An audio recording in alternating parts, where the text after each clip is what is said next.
मेरा नाम है श्री सतीश चंद, हिंदी भाषा शिक्षक, सरकारी माध्यमिक शाला चिक्कांवसी ಹೊಸೂರು, तालुका हानगल, जिला हावेरी।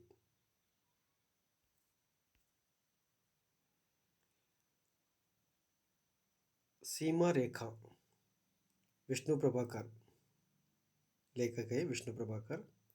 सीमा रेखा एकांकी की कथा वस्तु।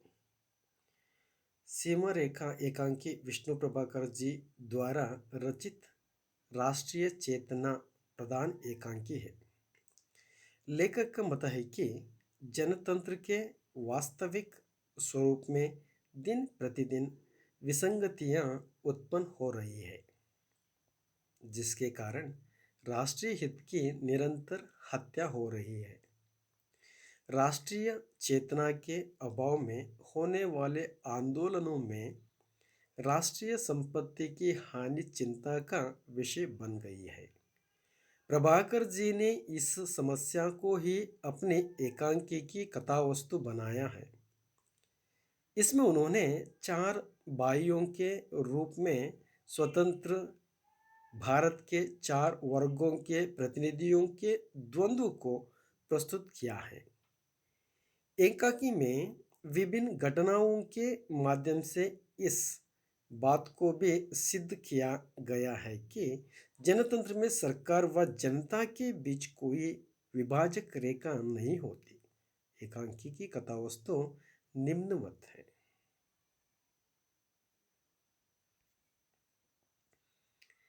एकांकी का आरंभ उपमंत्री शरद चंद्र की बैठक से होता है, जहां उन्हें टेलीफोन पर शहर में झगड़े व पुलिस द्वारा उग्र भीड़ पर गोली चलाने की सूचना मिलती है। तभी उनकी पत्नी अन्नपूर्णा बाहर से घबराई हुई आती है। उपमंत्री शरद चंद्र पुलिस द्वारा गोली चलाने का कोई ठोस कारण बताते हुए इसका समर्थन करते हैं।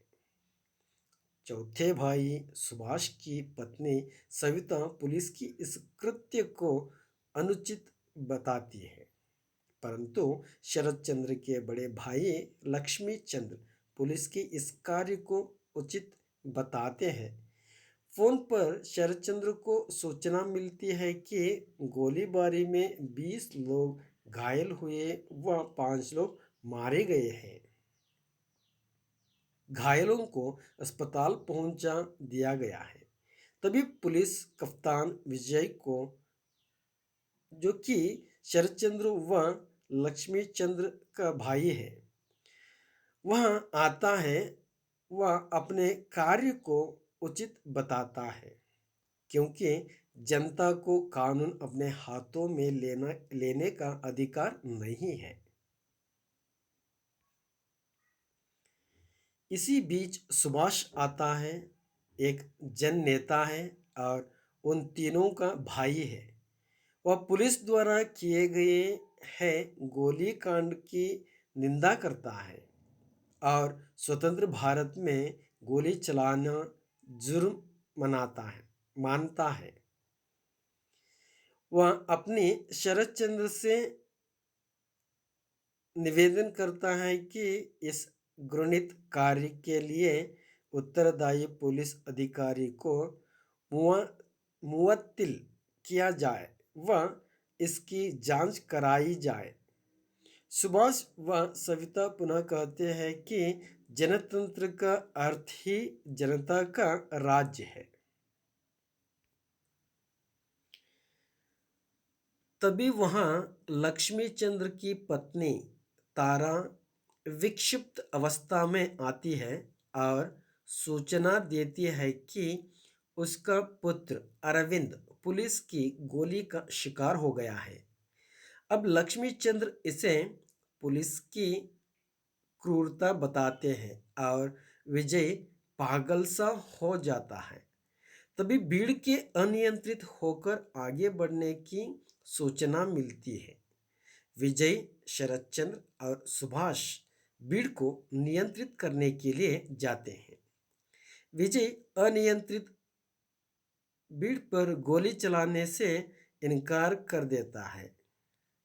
तथा सुभाष शरद चंद्र को भीड़ को समझाने के लिए बुलाने आता है। शरद चंद्र सुभाष दोनों जाते हैं। सविता भी उनके साथ जाती है। सविता अन्नपूर्णा से कहती है कि सरकार के लोगों को मंत्रिमंडल की बैठक करने के बजाय जनता के बीच जाना चाहिए। विजय की पत्नी उमा अरविंद की मौत पर दुखी होती है।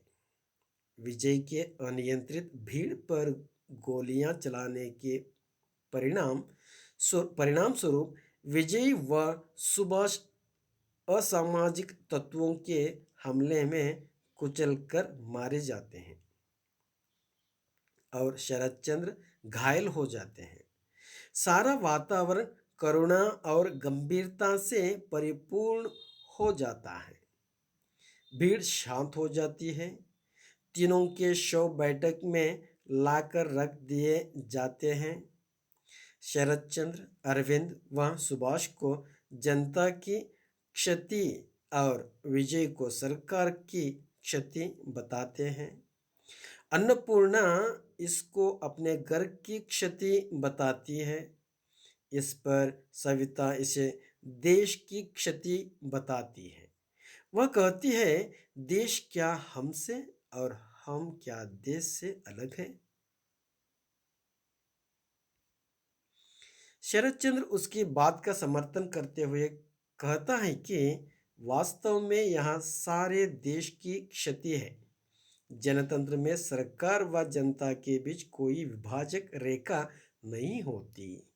तो बच्चों, एकांकी की कथा वस्तु समाप्त होती है। धन्यवाद।